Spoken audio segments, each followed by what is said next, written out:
Bonjour à tous. Très heureux de vous apporter la parole ce matin. Après quelques semaines de vacances en famille, on a eu vraiment du bon temps et c'est bon de revivre la réunion ici et puis avec vous de louer le Seigneur. Merci pour la louange. Et puis on va entrer dans un message que j'avais à cœur. Et juste avant, la dernière fois j'ai prêché il y a quelques semaines, près d'un mois, j'avais terminé mon message avec la question: quel sera votre témoignage cet été, celui de Jésus ou d'un activiste?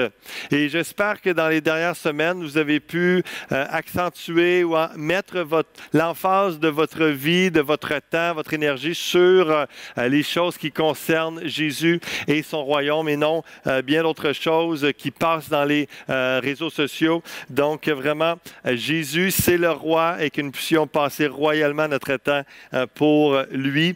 Et le titre de mon message ce matin, c'est « Passons sur l'autre bord ». Alors que depuis le retour de vacances, nous sommes, toute l'équipe pastorale et quelques leaders déjà, on est en réflexion, brainstorming et grande préparation pour nos retrouvailles, pour le lancement de l'Église, des réunions physiques qui vont commencer en septembre. C'est très bientôt, dans 3 semaines, ça débute. On a hâte. C'est beaucoup de travail pour la sécurité, pour les consignes et tout ça. Et je pensais à cette transition que nous allons vivre pour laquelle nous préparons, que nous allons passer de l'Église seulement en ligne dans un modèle hybride de l'Église Fusion, c'est-à-dire que l'Église en ligne va continuer pour ceux qui préfèrent rester en ligne à la maison pour des raisons de santé, de travail ou de quoi que ce soit, mais il y aura près de 200 personnes qui pourront, à partir de septembre, par la grâce de Dieu, s'il n'y a pas de changement évidemment au niveau des consignes, mais qui vont pouvoir se réunir directement dans le bâtiment à chaque dimanche on vise le premier dimanche de septembre. Priez pour nous, que Dieu nous guide et dans la foi et dans la sagesse, on puisse bien organiser, préparer tout ça, que ce soit des réunions édifiantes. Et je réfléchissais à toute cette transition, et puis on a hâte de revivre. Déjà, la salle commence à être préparée, tout ça, puis près de 200 personnes, parce que vous savez, le rassemblement, le règlement, c'est 250 personnes, mais avec la distanciation demandée entre les chaises, entre les différentes adresses, différentes familles, bien, on a un maximum de 200 personnes qui peuvent rentrer en ce moment dans notre local. Mais je pensais à cette transition, et là, c'est pour ça le titre « Passons sur l'autre bord ». Il y a une douzaine d'années environ, le Seigneur m'a parlé vraiment à propos d'un texte, et lorsqu'on passe d'un état à un autre, on parle qu'on vit dans une vie d'église ou dans une vie personnelle, une transition. Et le Seigneur m'a inspiré, alors que je méditais, je réfléchissais cette semaine sur toute la préparation, le retour en septembre des réunions physiques et la transition vers le modèle hybride qu'on va vivre. Le Seigneur m'a rappelé ce texte, m'a ramené à l'esprit, et cette parole que Jésus dit à ses disciples un soir donné: passons sur l'autre bord, et ils entrent dans la barque, et puis la tempête se lève jusqu'à temps que Jésus fasse taire la tempête, et finalement il traverse de l'autre côté pour continuer la mission du Seigneur. Et je voulais vous apporter ce texte, quelques pensées bien simplement ce matin, parce que je crois que ça va être utile, ça va nous aider à disposer nos cœurs vraiment à ce qui s'en vient. Parce que malgré les défis qui sont devant nous, il y a plusieurs belles bénédictions que le Seigneur prépare pour nous. Et nous sommes appelés à s'y préparer. Le titre du message pourrait être aussi « Préparons-nous à ce qui s'en vient ».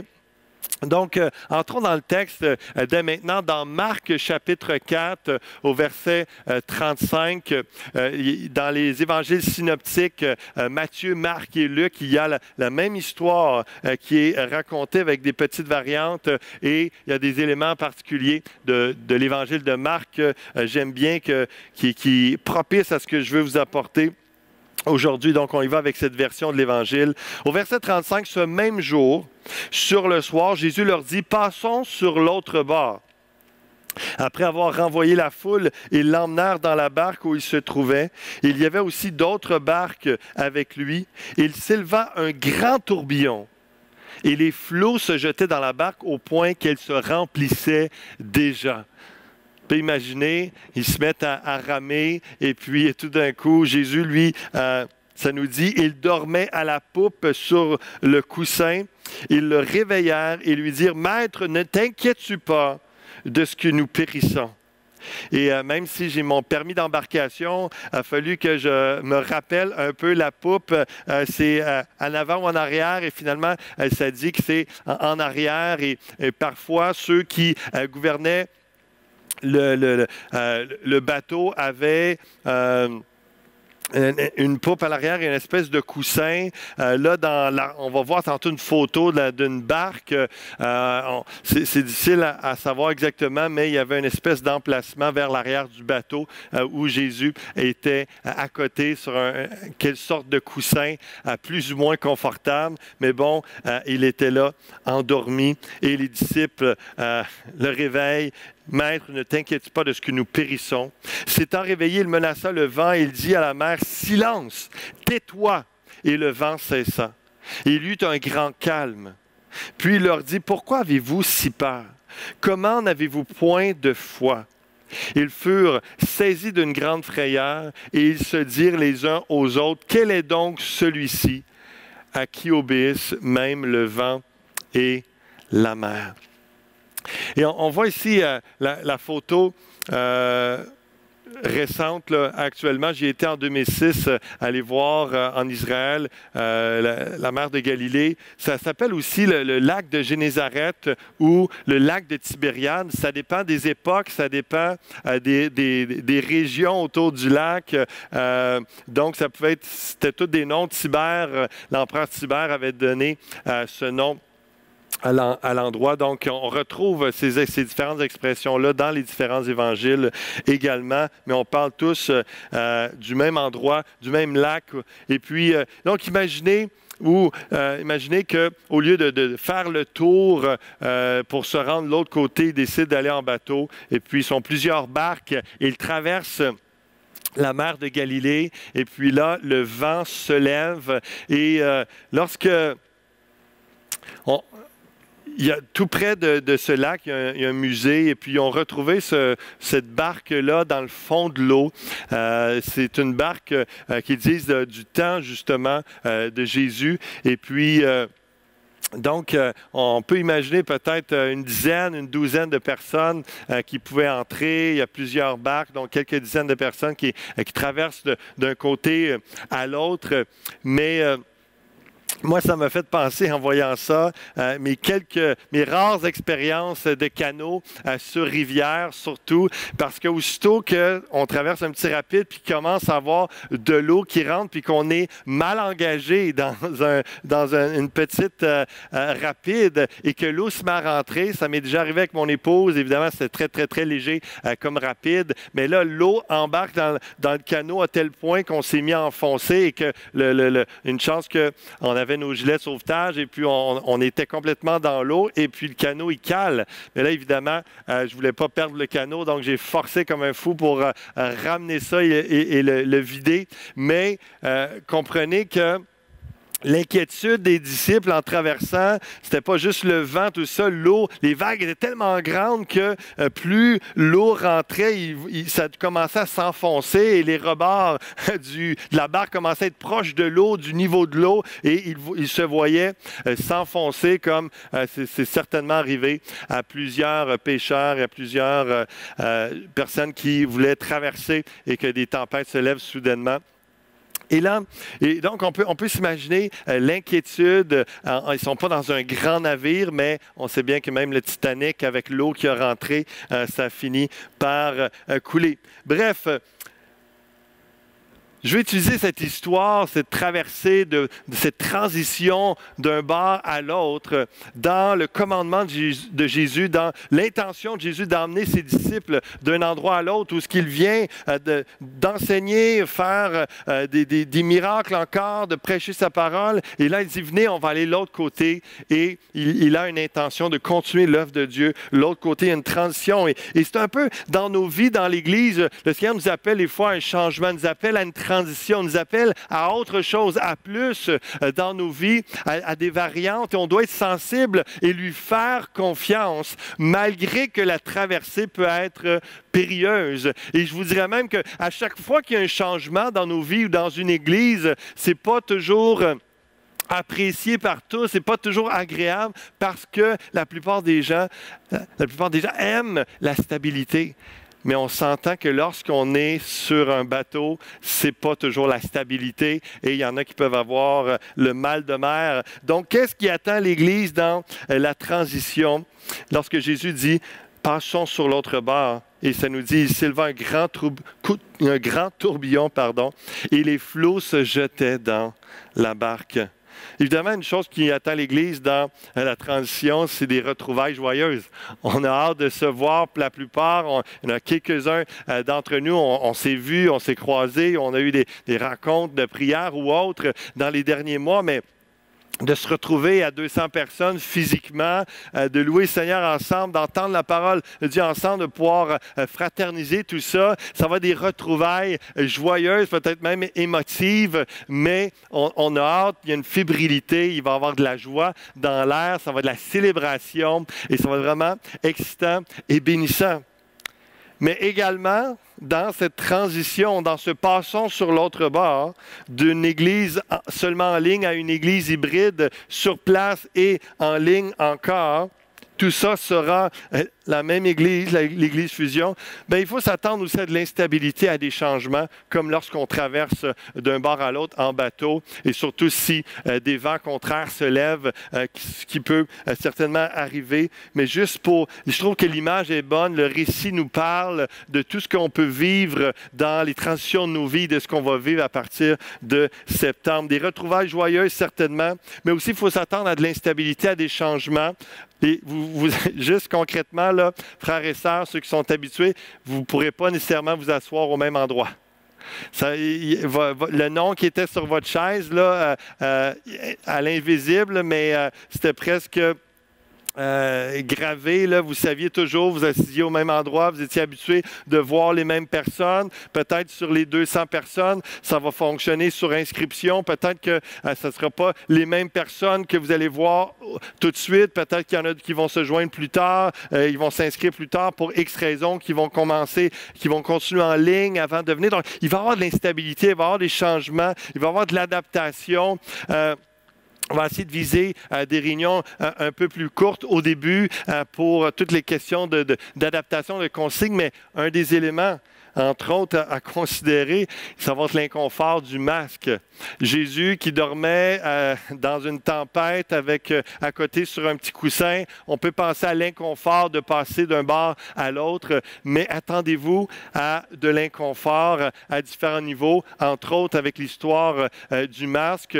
Nous allons respecter les autorités et lorsque vous allez entrer dans l'Église, c'est un lieu public, donc vous devrez porter le masque dans vos déplacements et un coup assis, en silence, vous pourrez enlever le masque et profiter de la réunion. Mais pendant les 3 chants de louange, si vous voulez chanter de tout votre cœur, comme je le fais à la maison et comme je suis habitué de le faire et comme peut-être vous êtes habitué de le faire à l'Église, bien malheureusement, on devra porter le masque. C'est les consignes qu'on a reçues pour l'instant. Donc, un peu comme dans les salles de spectacle, cette réalité-là qu'un coup assis, on peut enlever le masque, mais pour chanter, on doit le porter. Donc, il y a seulement le stage, l'emplacement est à 3,5 mètres de l'assistance pour pouvoir permettre légalement que le prédicateur et les musiciens, les chanteurs sur le stage n'aient pas à porter de masque, mais on n'aura pas assez grand pour faire ça partout, d'avoir un espacement de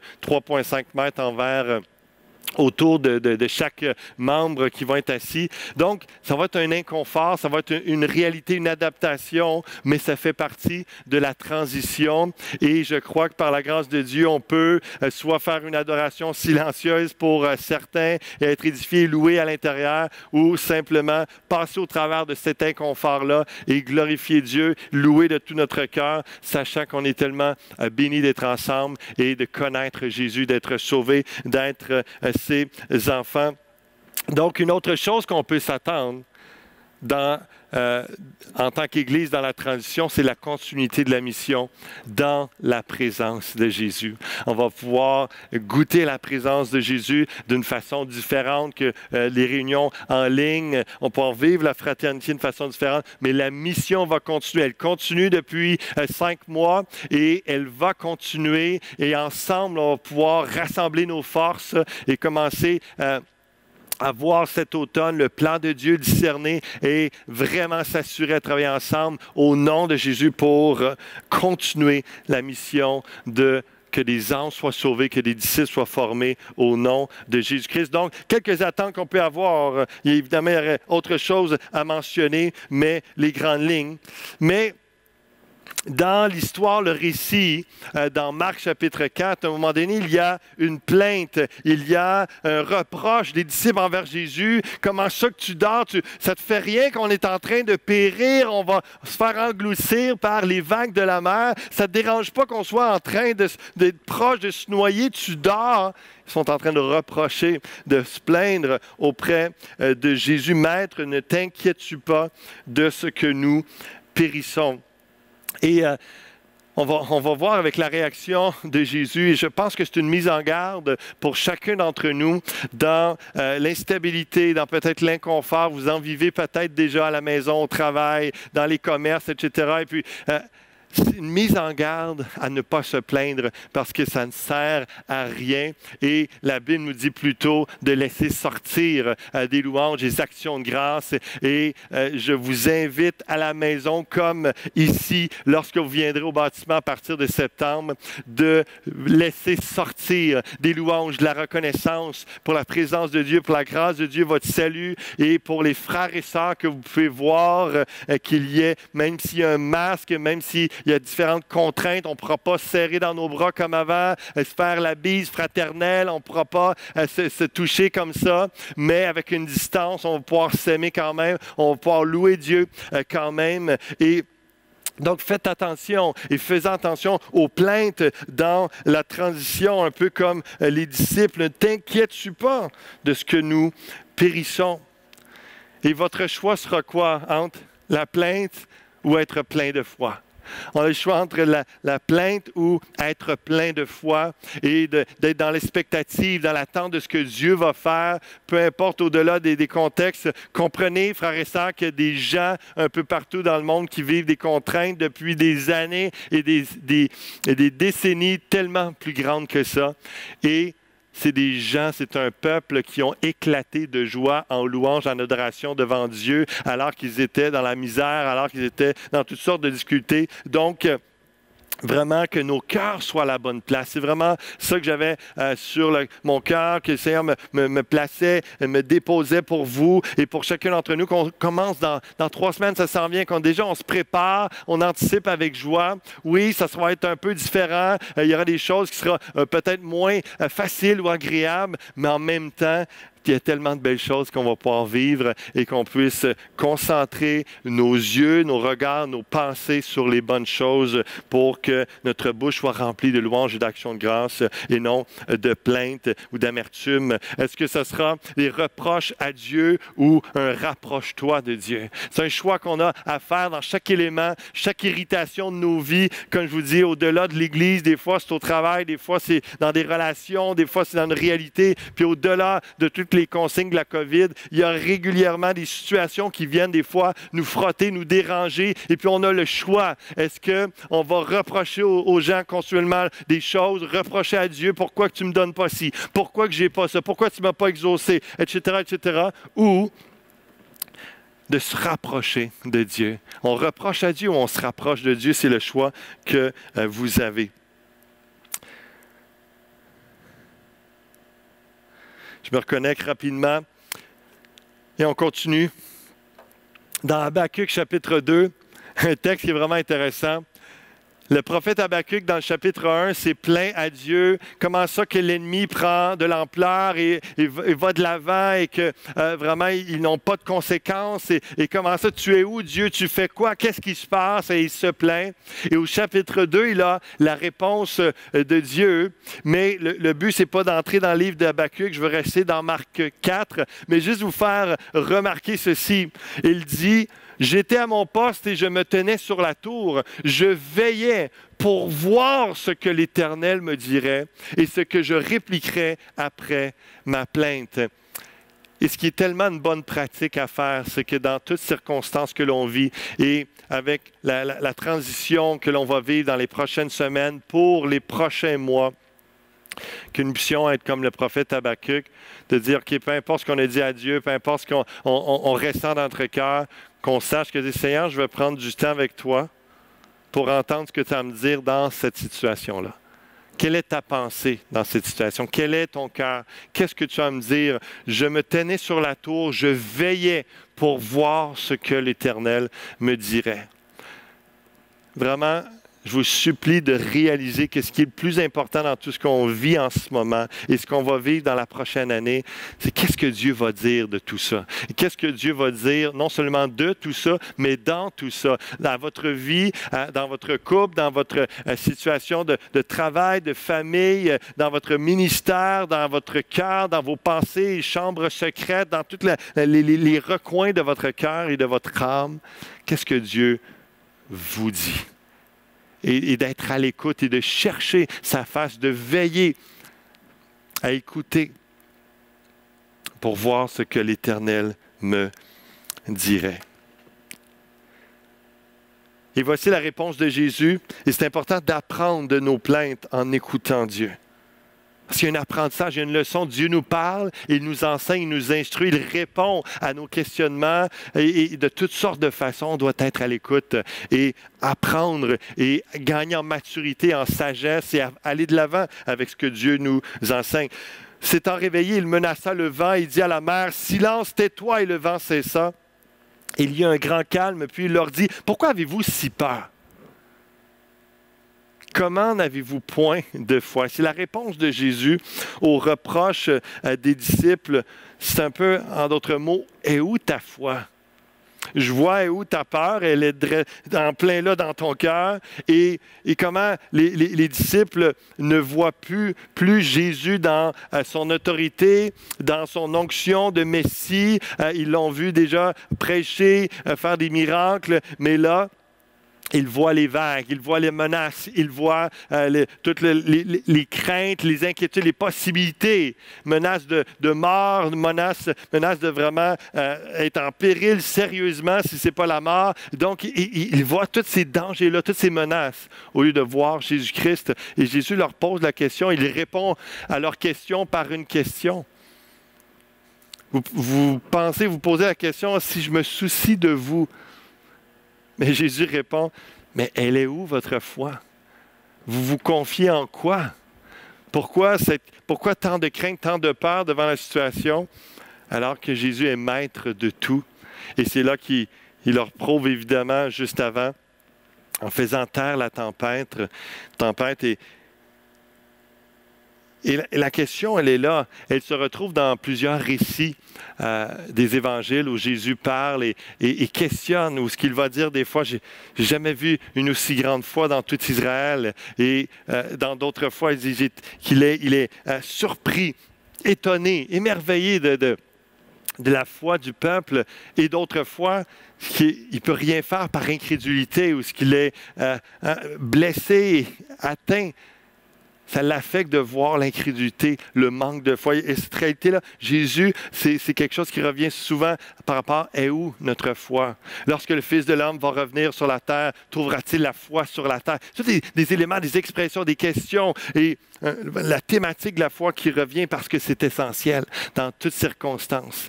Où est ta foi pendant cette pandémie? Où est ta foi après cette pandémie? Où est ta foi dans tous les domaines de ta vie, dans l'été que tu es en train de vivre, dans tes vacances? Où est ta foi dans ce que tu t'apprêtes à vivre comme automne, comme rentrée scolaire pour certains, comme retour au travail avec plein de changements. Où est ta foi? Devant l'incertitude financière pour certains, où est ta foi? Devant des conflits de famille ou de couple, où est ta foi? Devant plein d'inconnus, plein de menaces sur ta vie, sur ta santé, où est ta foi?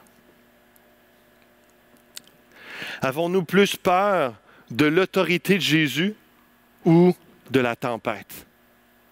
Accordons-nous plus d'importance à la présence de Jésus ou à la présence de la menace sur nos vies?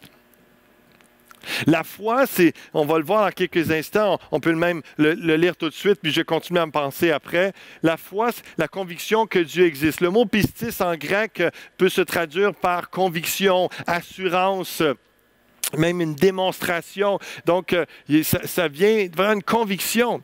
Et la foi en Dieu, la foi en Christ, c'est la conviction que Dieu existe, qu'il est le créateur et maître de toutes choses, celui qui pourvoit et qui accorde le salut éternel à travers Christ.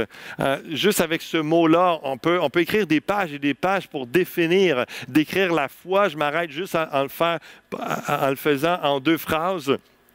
Or, la foi, Hébreux 11.1, nous dit, la foi, c'est une ferme assurance des choses qu'on espère, une démonstration de celles qu'on ne voit pas. La foi, c'est une conviction, c'est une assurance, et cette assurance-là, elle est démontrée par des actions, par des paroles. Qu'est-ce que tu démontres au travers de ta vie en ce moment? Quelle est la démonstration de ta vie dans les dernières semaines? Qu'est-ce que tu as démontré à tes enfants, aux gens autour de toi, à tes collègues de travail, aux gens, aux commerçants? Qu'est-ce que tu as démontré? Qu'est-ce qui est sorti de ton cœur? Qu'est-ce qui est sorti de tes pensées? Qu'est-ce qui est sorti de ta bouche? Qu'as-tu démontré? C'est le résultat de ta foi. C'est le résultat de l'accent que tu as mis sur un élément, une idée, un thème ou quoi que ce soit. Et vraiment, parce que sur ce, les disciples étaient concentrés sur la tempête. Leur foi était dans l'autorité de la tempête. Leur foi était, ils voyaient, ils se concentraient, ils considéraient, ils respectaient. Puis on peut dire à quelque part, c'est normal, on aurait probablement eu toute cette réaction-là, mais on est en train d'étudier, d'analyser la réaction. Et je crois réellement que ce texte nous sert et est là utile pour nous enseigner la foi, pour nous enseigner à se préparer à des transitions dans nos vies parfois houleuses et peut-être pas du tout. On ne sait pas exactement comment ça va se passer cet automne, mais préparons-nous d'une façon ou d'une autre à une traversée, à une transition dans nos vies, à passer d'un état à une autre, d'une forme d'église qu'on était habitué à quelque chose d'autre qui va être mieux, qui va être à la gloire de Dieu. Ça, on peut être certain. Mais quelle forme exactement ça va prendre place, on ne sait pas. Mais notre regard, il est où? Est-ce qu'il est sur tous les changements, les difficultés, les inconforts, constantes, les menaces de ci, de ça, pour l'Église comme pour votre vie, votre personne, où notre regard, notre considération est sur Jésus-Christ? Est-ce que notre attention est sur Jésus-Christ, son autorité à lui? La Bible nous appelle à la crainte de Dieu. Lorsqu'on parle d'avoir la peur de Dieu, la crainte de Dieu, il y a toujours la notion de révérence, de respect. Lorsqu'on respecte quelqu'un ou qu'on respecte une situation, on va porter une attention particulière.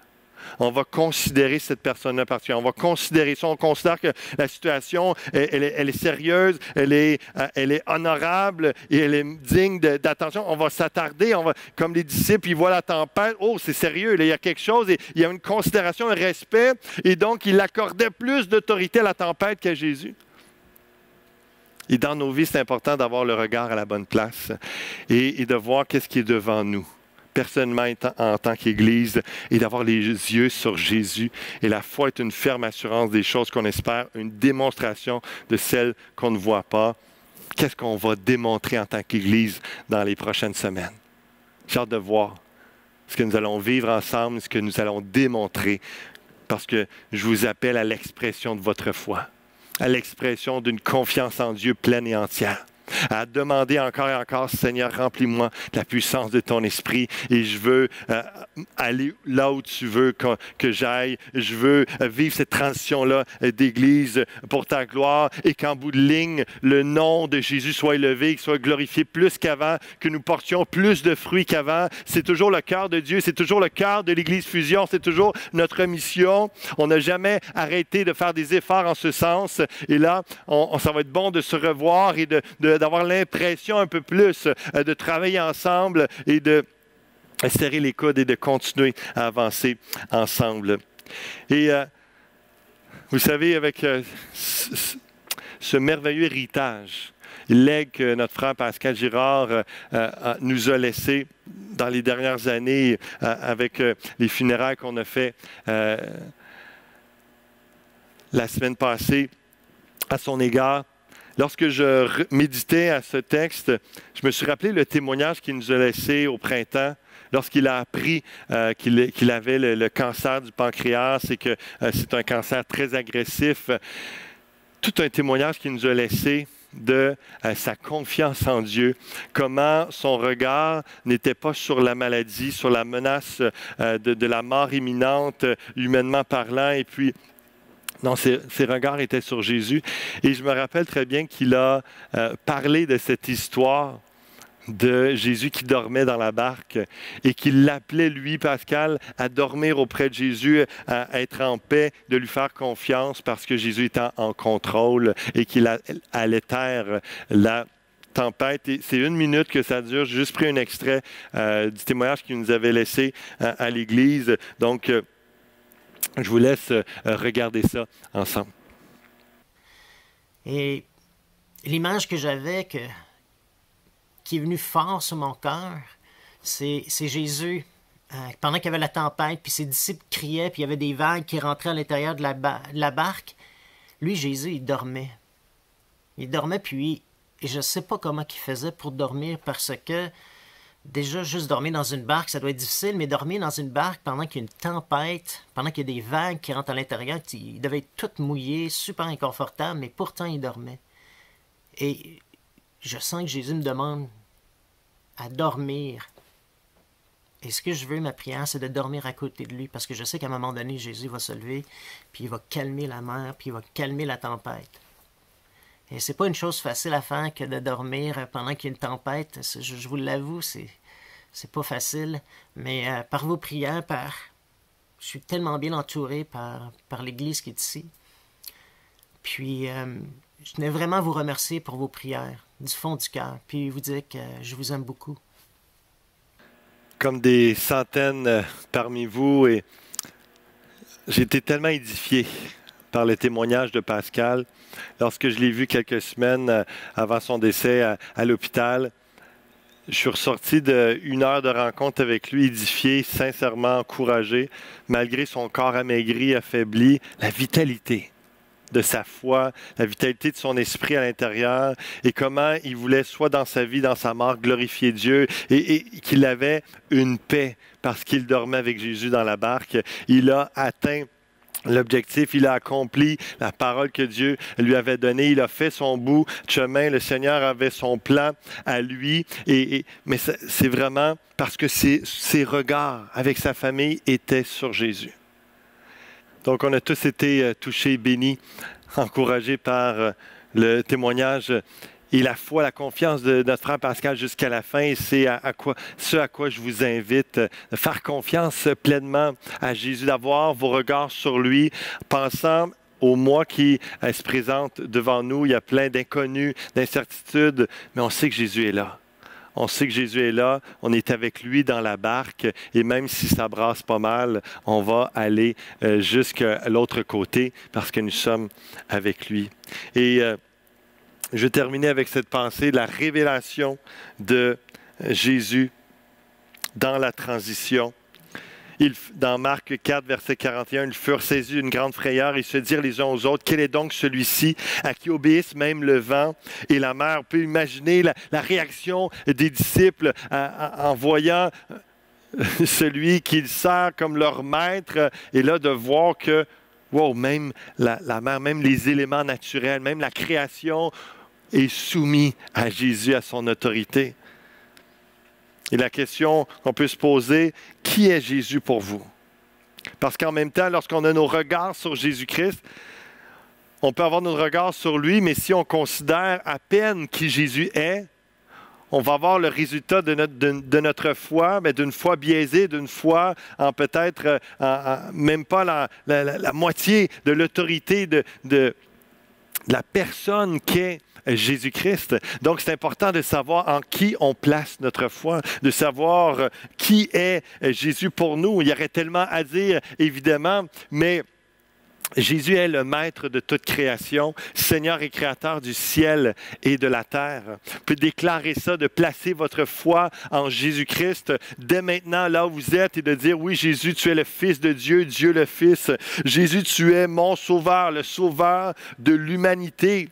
Jésus est celui qui a été crucifié à notre place, pardonnant nos péchés. Jésus, tu es mort à ma place. Jésus, tu es mon sauveur. Tu es celui qui me pardonne. Jésus est la tête de l'Église. Il est le chemin, la vérité et la vie. Dans l'Évangile de Jean, il y a plusieurs. Jésus est. Il est la porte, il est la lumière du monde. Et il y en a tellement. On peut continuer avec cette pensée-là de tout ce que Jésus est. Qui est donc celui-ci à qui obéissent même le vent et la mer? Qui est Jésus pour vous? Vraiment, plaçons notre foi en lui, cherchons à le connaître davantage et à expérimenter qui il est. Parce que lorsqu'on sait qui est Jésus et qu'il est plein de grâce, d'amour et de miséricorde, mais lorsqu'on s'approche de lui, qu'on place notre foi en lui, de cette condition-là, dans cette perspective-là, notre foi est en lui et son caractère et ce qu'il est va déborder sur nous et on va goûter à cette grâce, à cette miséricorde. Si nous croyons que Jésus est sauveur et qu'il pardonne les péchés, vous allez recevoir le pardon de vos péchés. Vous allez être libérés de la dette, du poids, du fardeau, de la honte et de toute cette culpabilité sur vous. Vous êtes libérés parce que vous reconnaissez qui il est. Si vous reconnaissez que Jésus est maître de l'univers, créateur du ciel et de la terre, vous allez avoir une paix qui surpasse toute intelligence, sachant que ce Dieu-là, ce Seigneur-là, ce maître de l'univers est votre maître. Et qu'il vous conduit, il vous guide et qu'il pourvoira. Il a l'autorité et les ressources pour pourvoir à tous vos besoins. Et je termine avec cette pensée, le but à poursuivre dans la transition, dans Marc chapitre 5, tout de suite après le verset qu'on vient de lire, cette histoire où finalement ils traversent, ils passent de l'autre bord, et ça nous dit, ils arrivèrent sur l'autre bord de la mer dans le pays des Gadaréniens. Aussitôt que Jésus fut hors de la barque, il vint au-devant de lui un homme sortant des sépulcres et possédé d'un esprit impur. Et alors que Jésus chasse la légion de démons dans cet homme, et puis que cette personne-là est libérée, alors qu'il était pris littéralement démonisé et possédé et dans des sépulcres et dormait là, et puis donc il était meurtri continuellement, les chaînes étaient continuellement, il brisait les chaînes, même si les gens voulaient le protéger, essayer de l'enchaîner pour pas qu'il se blesse. Là, il y avait une force surhumaine à cause des démons, il y avait toute une vie de désordre et de malheur, de malédiction sur sa vie. Et là, parce que Jésus le libère, au verset 15, ça résume bien. Les gens qui apprennent ça vinrent auprès de Jésus et virent le démoniaque, celui qui avait eu la légion, assis, vêtu et dans son bon sens, et ils furent saisis de frayeur. Les gens l'avaient connu comme un démoniaque, il y avait une légion, il y avait énormément de démons en lui. Et là, il avait vu toujours nu dans les sépulcres, vraiment parmi la mort, les ténèbres, dans le milieu occulte. Et là, de le voir habillé, vêtu dans son bon sens, qui peut avoir une communication avec lui. Ils ont vu un Jésus qui l'a délivré et qui l'a changé, qui l'a mis en son bon sens pour permettre à cet homme d'avoir une vie digne de ce nom. est-ce qu'on peut s'attendre dans la transition, en passant d'un bord à l'autre, dans ce qui s'en vient, dans ce modèle hybride de l'Église, on peut s'attendre à ce que nous accomplissions et que nous poursuivions ce but qui est d'accomplir la mission, d'emmener des gens à être sauvés, changés et aidés par Jésus. Ça a toujours été notre mission et nous allons pouvoir continuer à le faire. Et puis, le but, c'est ce qui est l'excitation, l'anticipation suprême de voir, de revivre à l'automne des baptêmes d'eau, de réentendre des témoignages de gens qui ont donné leur vie au Seigneur dans les réunions en ligne dans les derniers mois, des gens qui se sont ajoutés, qui ont été renouvelés dans leur zèle, dans leur flamme pour Dieu, et d'en voir live aussi dans le bâtiment, des gens qui sont touchés là pendant la réunion, qui se joignent, qui deviennent disciples de Christ. C'est ce qui est devant nous également dans cette transition.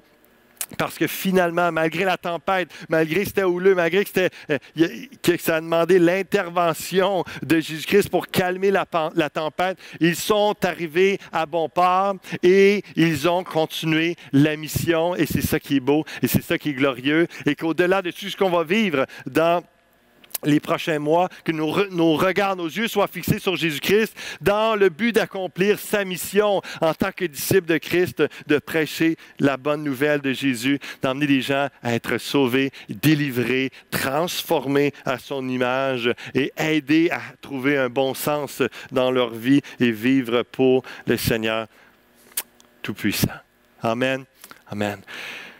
Je vais terminer et vous laisser écouter un chant et que nous pourrons chanter ensemble, le chant du Dieu des miracles, interprété par la chorale, notre frère Vincent Lachapelle qui a fait un super beau montage, et un chorale qui est dirigé par notre sœur Diane, puis toute une équipe plein de merci à tous ceux qui ont participé à ça dans le chant. C'est vraiment de toute beauté et profitons de ce chant pour déclarer notre foi en Jésus, de le louer pour qui il est et vraiment de se confier en lui complètement. De se confier en lui complètement et de voir le futur, ce qui s'en vient, avec joie, avec paix dans nos cœurs, tellement on est confiant en Jésus-Christ. Prions ensemble, puis ensuite de ça, tout de suite après, vous pourrez profiter et participer à ce chant, le Dieu des miracles. Seigneur, tu es le maître de tout élément. Tu es capable de calmer toute tempête. Tu es notre Sauveur, tu es notre Seigneur, tu es celui qui a pardonné tous nos péchés. Notre foi est en toi, Jésus, Fils de Dieu, Dieu le Fils. Tu es la résurrection et la vie, c'est seulement en toi que nous pouvons avoir l'assurance aujourd'hui de l'espérance de la vie éternelle. Alléluia. C'est toi qui nous donnes d'être des enfants de Dieu. C'est toi qui nous purifie, qui nous transforme, qui nous libère, qui brise nos chaînes. C'est par le nom puissant de Jésus-Christ que nous pouvons vivre libres ici-bas. Libres de toute dépendance, libres de tout péché, libres de tout lien occulte, libres de toute oppression spirituelle mauvaise. Alléluia, Jésus, tu es tout puissant, tu es grand, tu es bon. Tu es notre Dieu. Avec toi, nous sommes en sécurité, nous sommes en paix parce que Jésus, tu es le prince de la paix et tu es le prince de la vie. Alléluia. Seigneur, on te remet les prochains mois, la prochaine année de l'Église Fusion, toute cette transition que nous allons vivre dans ce modèle hybride de réunions physiques qui vont recommencer en septembre et des réunions en ligne qui vont continuer également. Seigneur, je prie ta sagesse, je prie ta force, ta grâce et que nos cœurs soient disposés, malgré l'instabilité, malgré que comme dans la barque, ça va être instable dans la traversée, dans la transition. Seigneur Dieu, avec tous les changements que ça demande, mais en même temps, il y a tellement de joie qu'on va vivre ensemble, tellement de bénédictions et nous verrons la mission continuer d'avancer, de s'accomplir, de se réaliser pour ton précieux nom, Jésus-Christ. Alléluia. Oui, remplis ton peuple de ton esprit. Garde-nous dans la joie.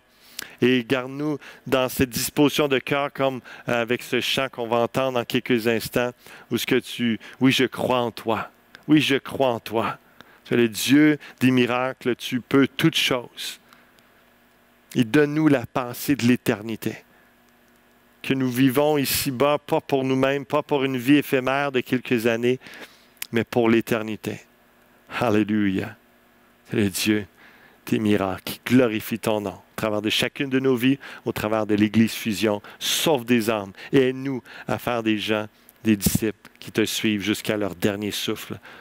Alléluia. Pour ta gloire. Amen et amen. Que Dieu vous bénisse abondamment et profitons et chantons avec ce beau chant de la chorale. Encore une fois, merci beaucoup. Bonne semaine. Soyez bénis.